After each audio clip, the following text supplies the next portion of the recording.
우리 한번 고백하겠습니다. 이 모든 것이 주님의 은혜입니다.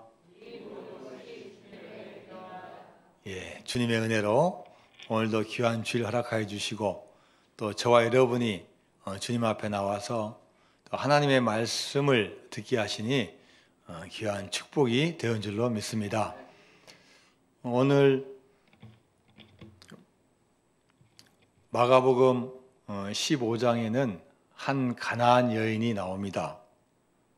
이 여인이 성경의 다른 곳에서는 수로보니게 여인으로 표현되어 있습니다. 당시 페니키아에 있는 한 도시에서 온 이방 여자입니다.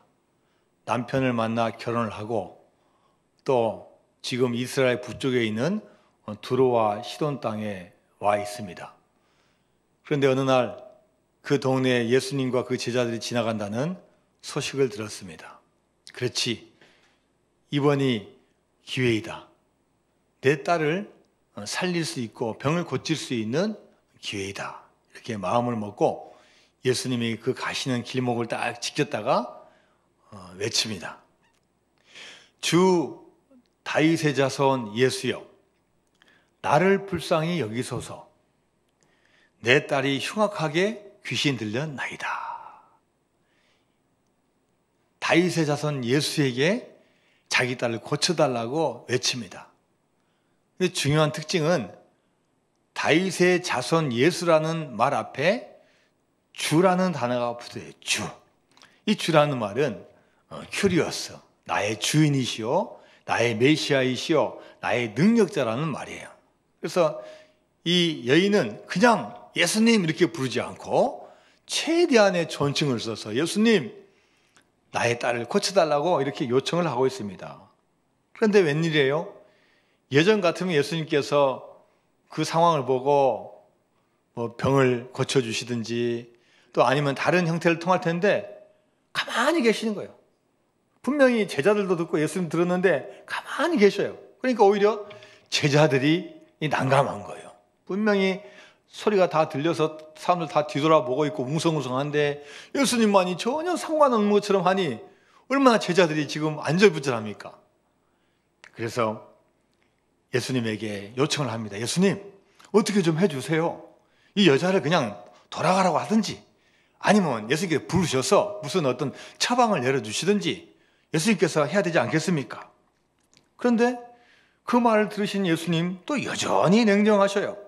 자, 마태복음 15장 24절 말씀입니다. 시작. 예수께서 대답하여 이르시되 나는 이스라엘 집에 잃어버린 양 외에는 다른 데로 보내심을 받지 아니하였노라 하시니. 예수님은 알고 계신 것 같아요. 이 부르는 여인이 이방 여인이라는 걸. 그리고 나는 지금 이방 여인에게 신경 쓸 틈이 없다. 지금 예수님이 와 계신 곳은 지금의 시리아 땅, 어떻게 보면 이방 땅인데 이방 땅에 오셔가지고 나는 유대인들과 나는 이스라엘 민족만을 위해서 나는 내 사명을 받았지 나는 이방과는 상관없다. 어떻게 보면 엉뚱한 말씀을 하시는 거예요.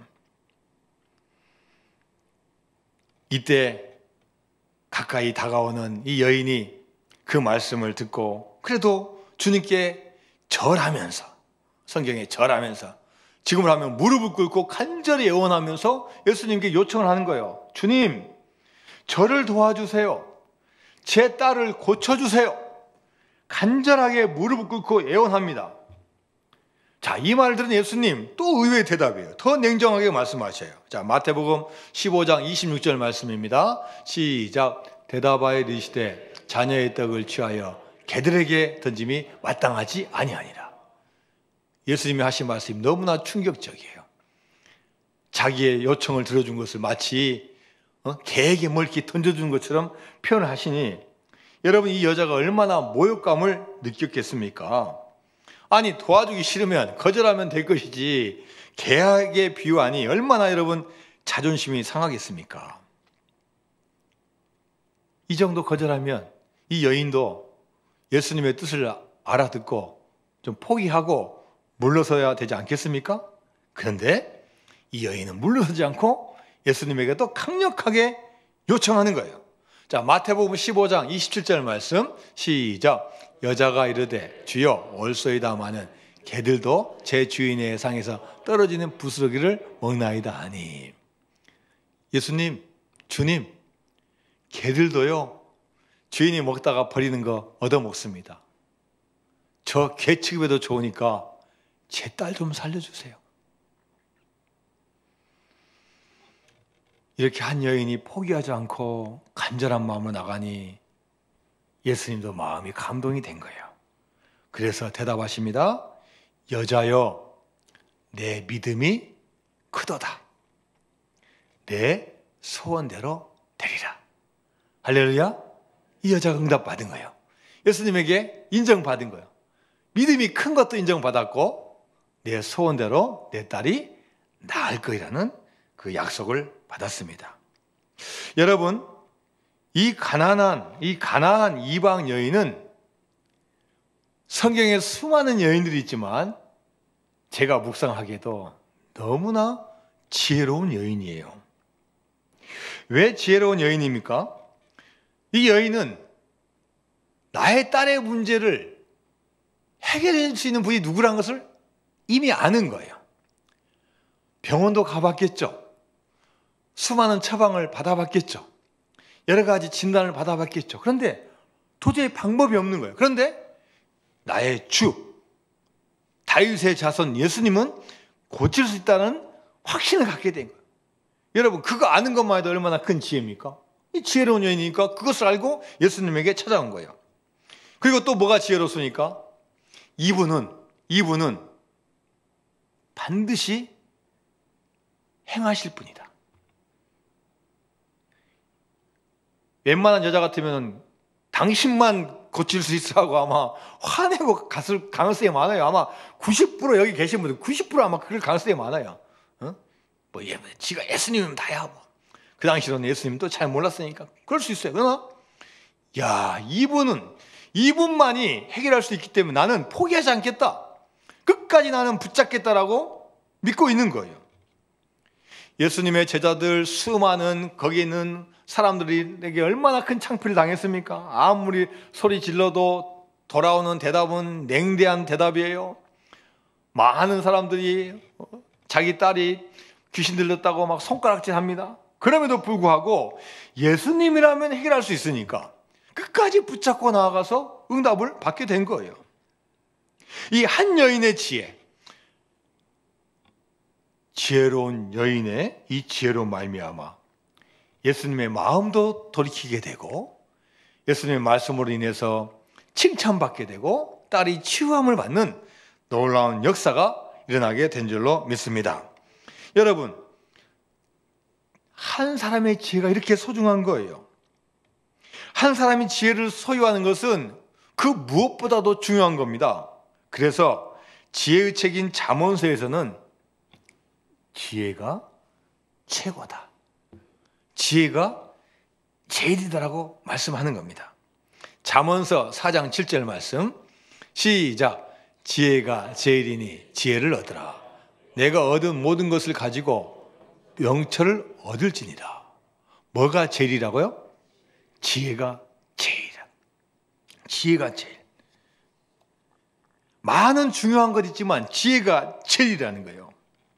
지혜가 없으면 인생이 위험해진다는 거예요.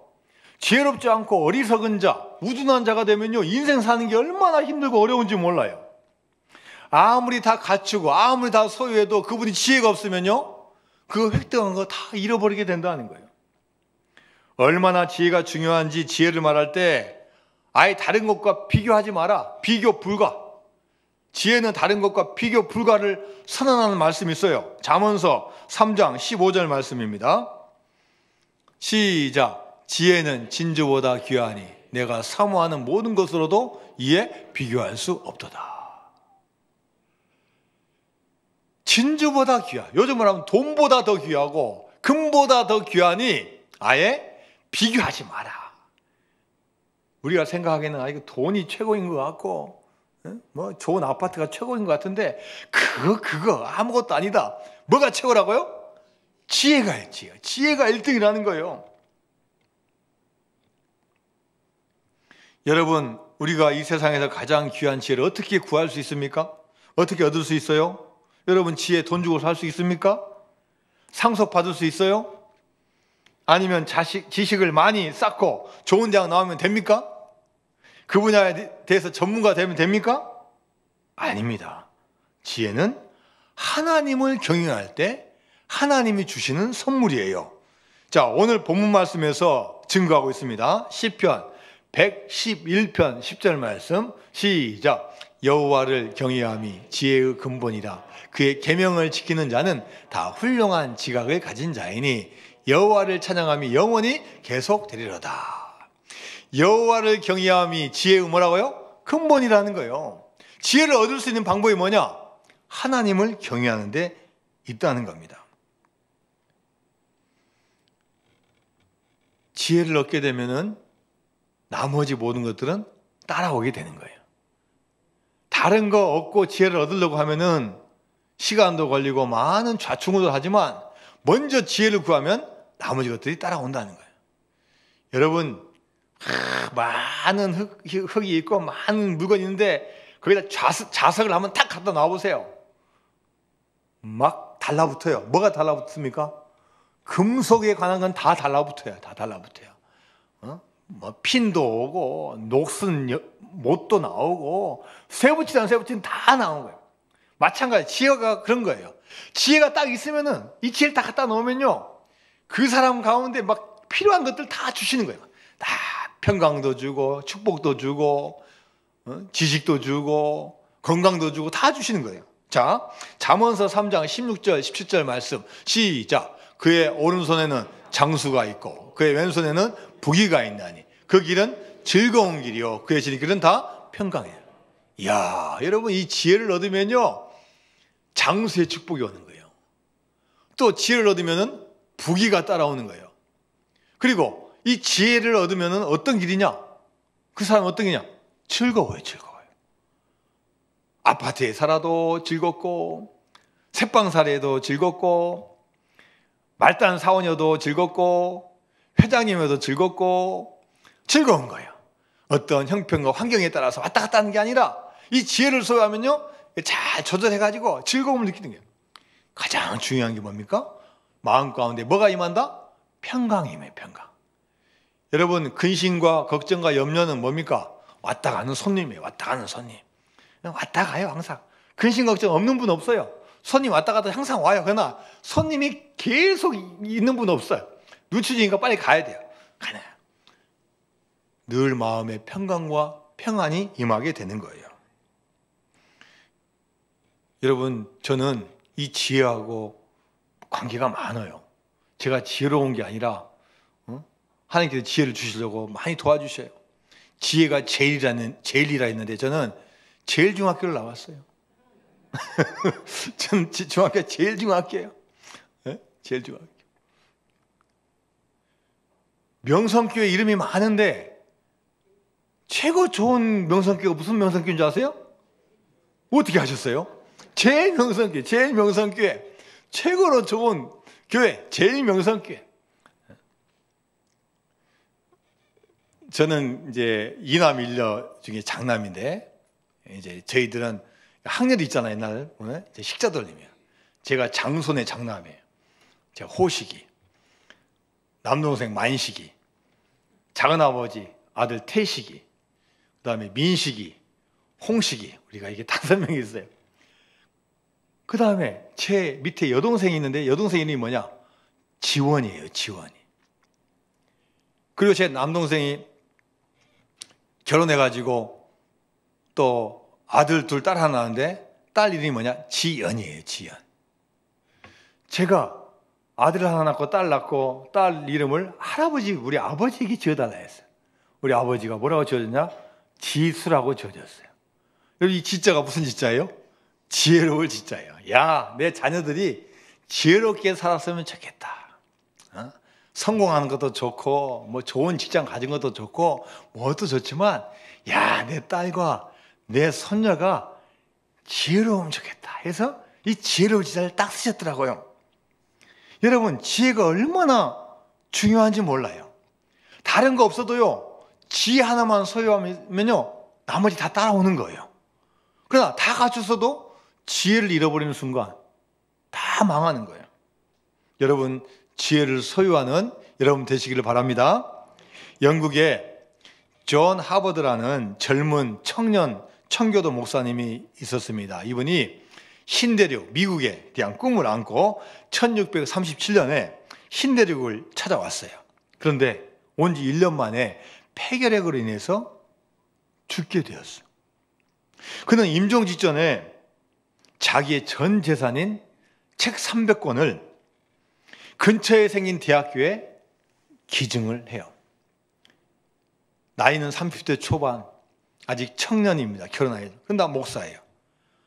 영국에서 미국으로 왔는데 무슨 돈이 있겠습니까? 전 재산이 책 보는 거예요. 책 300권.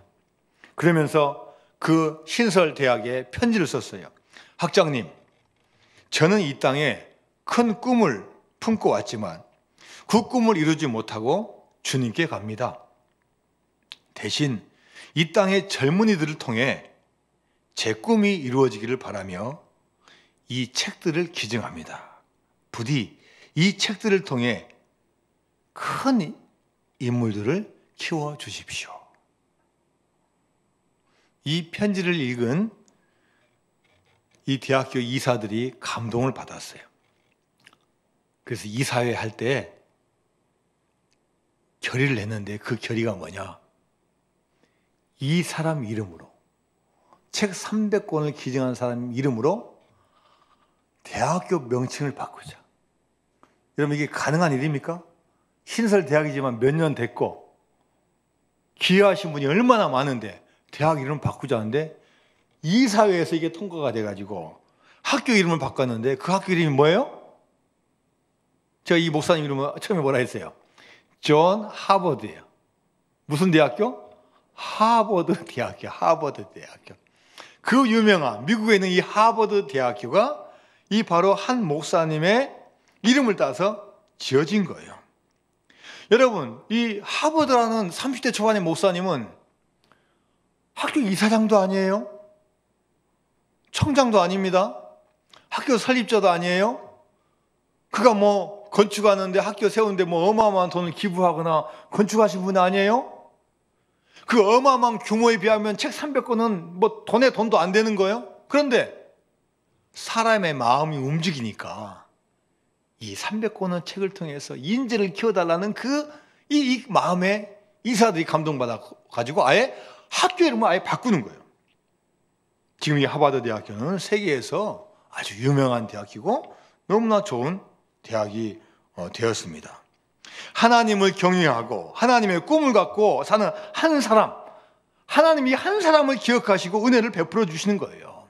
때로는 환난이 오고 어려움이 오고 심지어 자기 뜻대로 장수의 축복을 받지는 못했지만 자기가 세운 대학도 아닌 대학에 이름을 남기는 귀한 사람으로 하나님께서 사용하여 주신 줄로 믿습니다. 하나님은 자신을 경외한 자를 사랑하셔요. 자신을 경외한 자를 어떤 형편이든지 끝까지 지켜주시고 책임져 주시는 분이십니다. 오늘 본문 시편 111편은 감사의 시예요. 하나님께 감사하는 시예요. 자, 1절 말씀 봅니다. 시작. 할렐루야. 내가 정직한 자들의 모임과 회중 가운데서 진심으로 여호와께 감사하리로다. 하나님께 감사하는 감사의 시예요. 쭉 감사하면서 오늘 본문 5절에서 10절까지는 하나님께서 하나님을 경외하는 자에게 주는 그 축복들을 쭉 나열하고 있는 거예요. 자, 먼저 5절 말씀 볼까요? 5절 시작.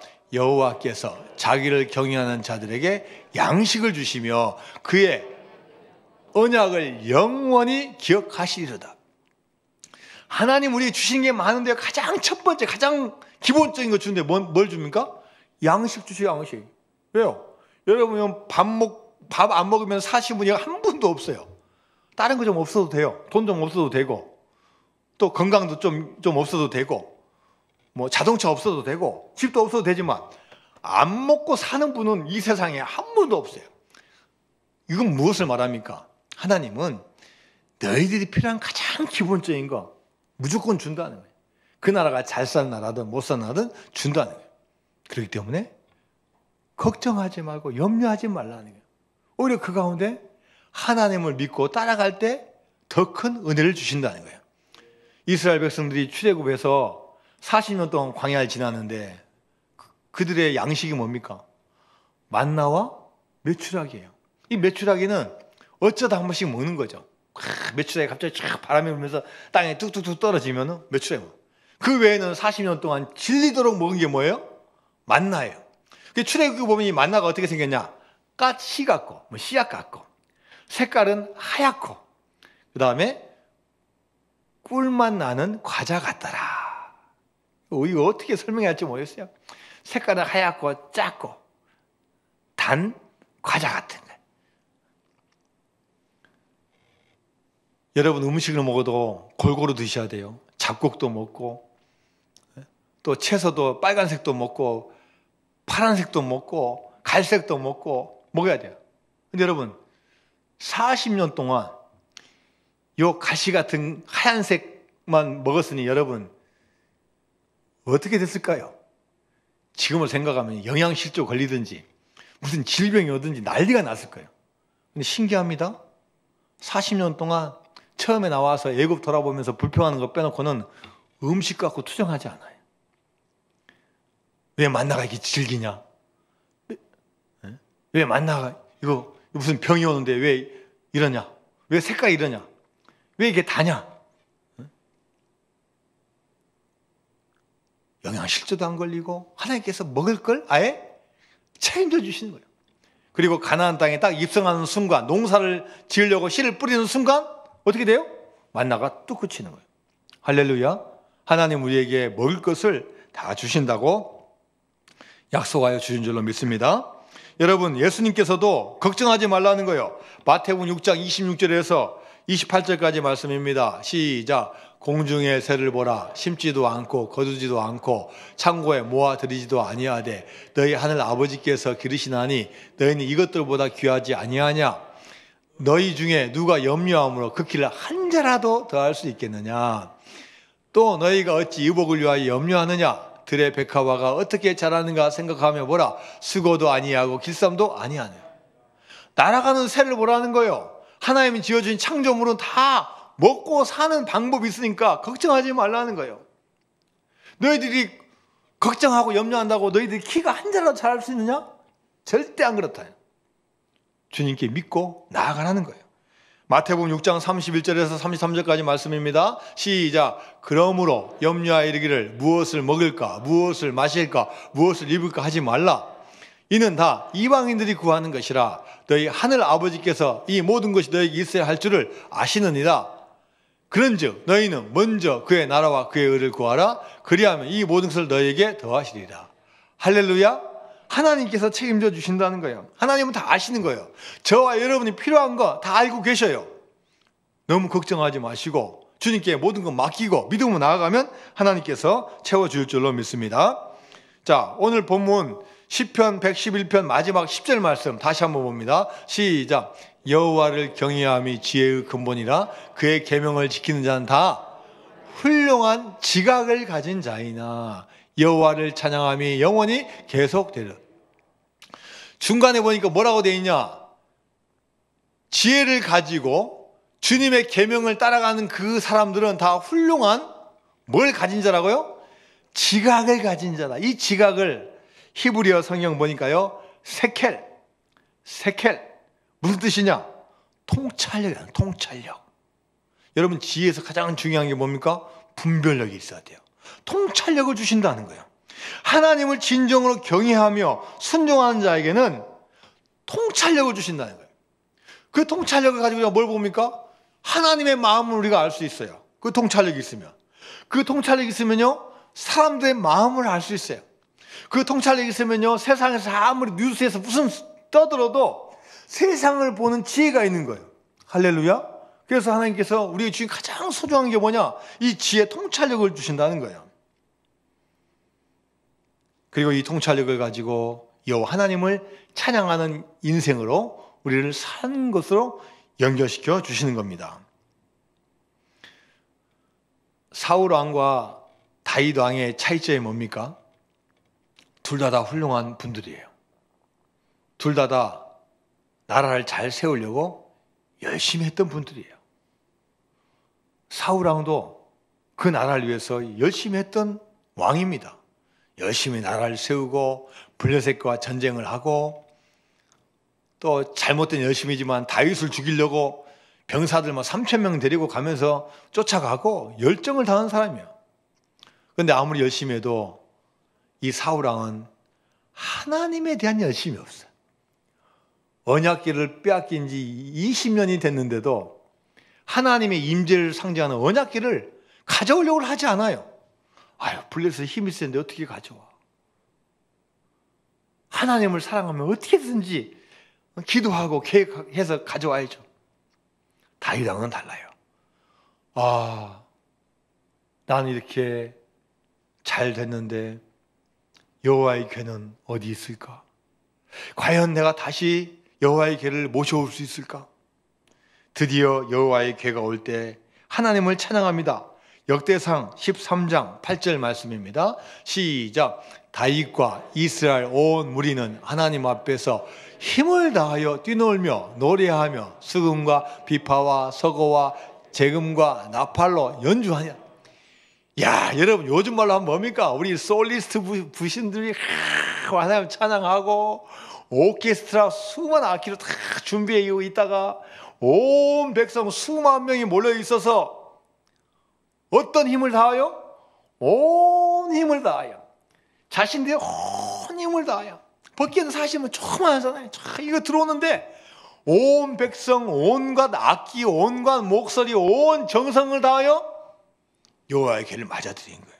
이게 뭡니까? 하나님을 사랑하니까. 그냥 하나의 박스가 아니에요. 하나의 상자가 아니에요. 하나님을 사랑하니까 하나님 오심을 기념해가지고 온 힘을 다하여 하나님을 경외하는 거예요. 정말로 하나님을 경외하는 지혜로운 성도는 하나님을 사랑함과 동시에 주님의 임재를 상징하는 언약궤, 성전, 교회를 진정으로 사랑하는 거예요. 여러분 다윗의 마음을 아십니까? 이미 왕이 되고 왕권이 수립됐습니다. 그 전에 왕이 없던 시절이 있었고 자기 전임이 사울왕인데 왕 같지 않았어요.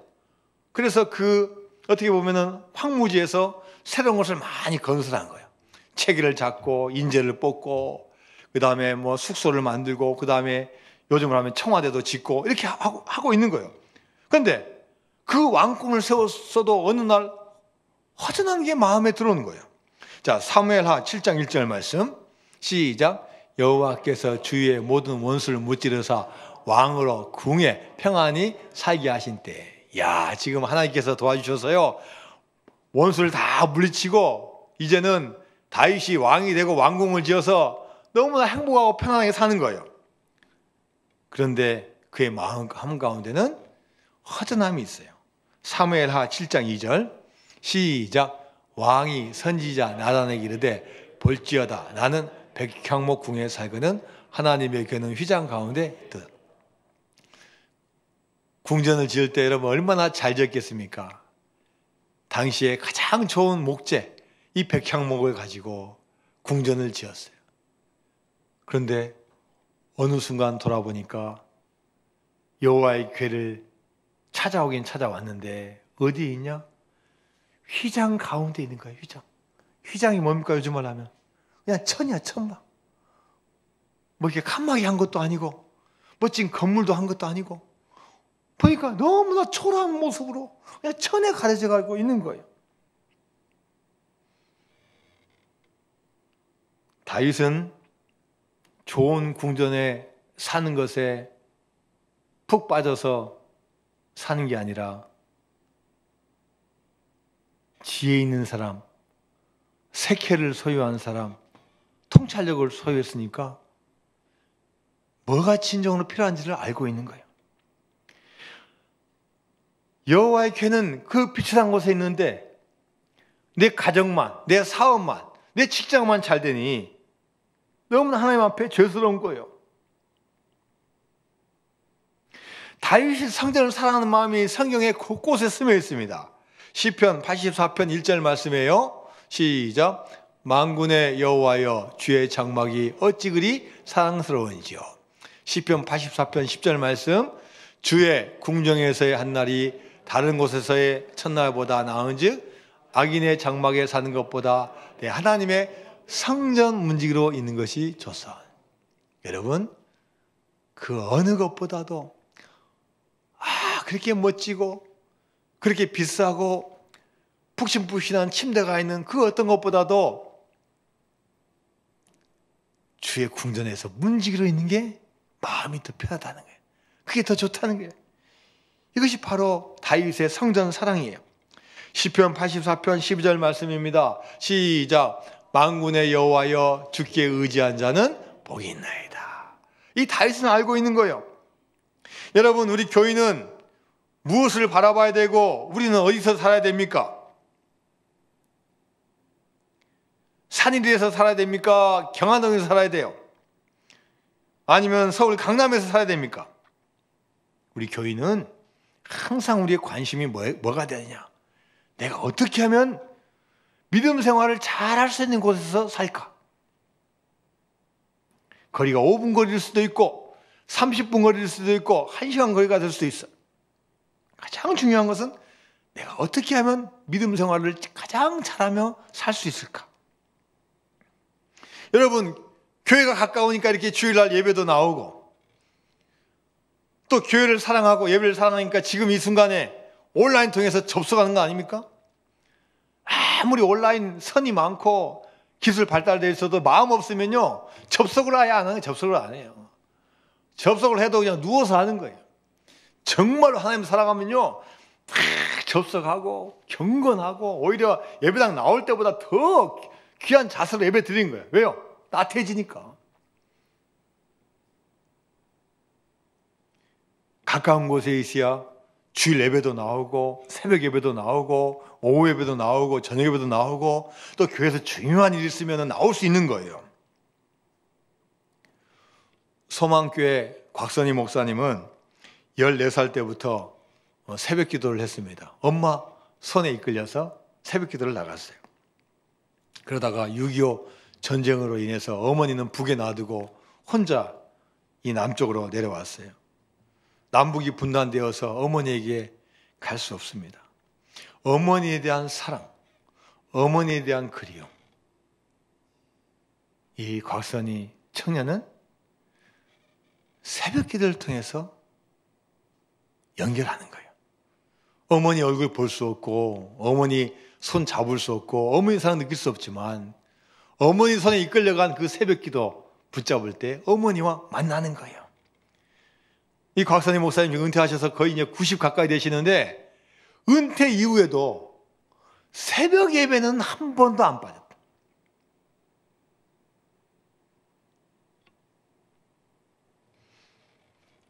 그리고 이 곽선희 목사님이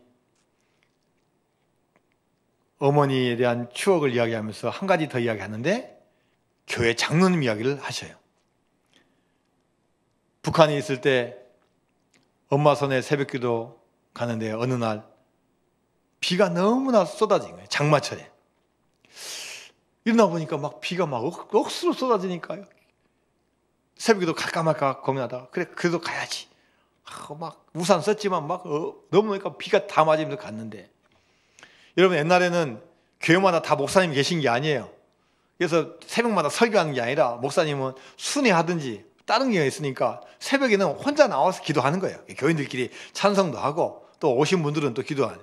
비가 워낙 많이 오니까 교회 오신 분이 거의 없는데 딱 문 열고 들어가는데 막 통곡 소리가 들린 거예요.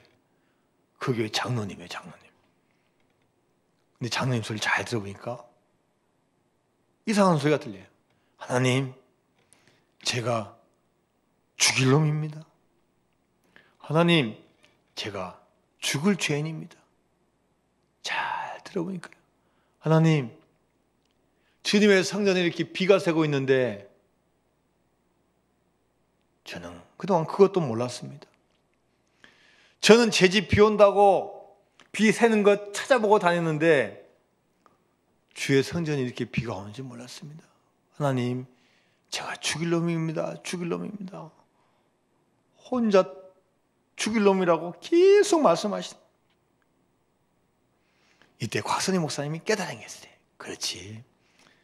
교회를 진정으로 사랑하는 것이 하나님을 경외하는 거다. 여러분, 이 곽선희 목사님 얼마나 말씀도 좋으시고 강남에서 최고 아닙니까? 그래도요, 많은 거 가지고 있지만 늘 겸손한 마음으로 이 새벽 하나만큼 교회 사랑하고 어머니 사랑하고 하나님 사랑하는 거예요. 우리 교인은 세상에 있는 어느 곳보다도 교회에 심겨진 나무처럼 믿음의 길을 걸어가야 됩니다. 교회에 심겨져야만이 종려나무같이 번성할 수 있습니다. 레바논의 백양목처럼 크게 멋지게 성장할 수 있습니다. 여호와의 집에 심겨지고 하나님의 뜻 안에서 번성하는 것이야말로 세상에 있는 수많은 복보다도 최고의 복이고 최고의 축복이 되는 줄로 믿습니다. 여러분, 무엇보다도 우리 하나님 섬기는 일에 최선을 다해야 돼요. 공부는 2등 해도 좋고 30등 해도 좋고 꼴등 해도 괜찮아요. 사업 좀 안 되면 어떻습니까? 내가 원하는 데 좀 안 되면 어때요? 여러분, 얼마까지 목표 세우고 얼마까지 도달해야 됩니까? 다른 건 2등 해도 내 인생에 내가 하나님 섬기는 것만큼은 1등 하겠다. 이건 누구하고 비교해서 1등이 아니라 내가 인생을 살아가는 수많은 중요한 것 중에서 내가 하나님 섬기는 것만큼 1등 해야 되겠다라는 마음을 가지고 나가면 하나님께서 여러분의 인생을 책임져 줄 줄로 믿습니다. 내 인생의 제1번은 하나님을 경외하는 거고 교회를 사랑하는 것이 되어서 하나님의 큰 축복을 받으시기 바랍니다. 말라기서 3장 16절 말씀 시작. 그때 여호와를 경외하는 자들이 피차에 말하며, 여호와를 경외하는 자와 그 이름을 존중히 여기는 자를 위하여 여호와 앞에 있는 기념책에 기록하셨느니라. 하버드 대학교는 하버드라는 사람이 세운 게 아닙니다. 그는 그 학교가 세우는데 기여한 거 거의 없어요. 그러나 자기에게 주어진 길, 그 소명의 길, 또 죽기 전에 후학들을 위해서 비록 많은 건 아니지만 자기의 모든 걸 바쳤을 때 하나님께서 그거 기쁘게 받아주시고 유명한 대학교의 이름을 기억을 해주는 귀한 사람이 되었습니다. 저와 여러분이 그 무엇보다도 어느 책이 기록되어 있냐? 수많은 베스트셀러도 많지만 무엇보다도 하늘에 있는 생명책, 하나님이 기억하는 그 기념책에 새겨져서 저와 여러분이 이 세상 잘 달려가고 의의 면류관을 받는 저와 여러분 되시기를 주님의 이름으로 축원드립니다. 하나님 아버지 감사드립니다. 여호와를 경외함이 지혜의 근본입니다. 세상에 중요한 건 너무나 많지만 우리가 하나님을 잘 경외할 때 어느 것과 비교할 수 없는 지혜를 얻고 그 지혜로 말미암는 큰 복을 받게 될 줄로 믿습니다. 이 모든 것 주님께 영광 올려드리고 예수님의 이름으로 기도드리옵나이다. 아멘.